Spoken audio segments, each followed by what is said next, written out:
আল্লাহর কাছে আমরা সুখ চাই না টাকা চাই? বুঝে উত্তর দিচ্ছেন না? না বুঝে? সুখ চান না টাকা চান? ওই যে কিছু মানুষ বলতেছে টাকা চাই। কোনটা চান? সুখ চান।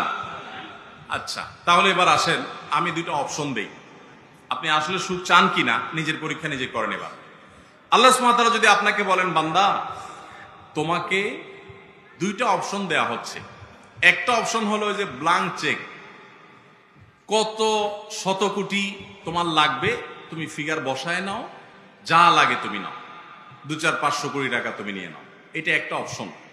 তবে এই টাকা পাওয়ার পর সুখ পাবা কিনা সেটা নিশ্চয়তা তোমার নাই। হতে পারে এই টাকার পর তোমার দুঃখ হতে পারে, ক্যান্সার ধরা দিতে পড়তে পারে, অন্য কোনো সমস্যা হতে পারে, 2 দিনের মাথা মারা যেতে পারো, যে কোনো কিছু হতে পারে।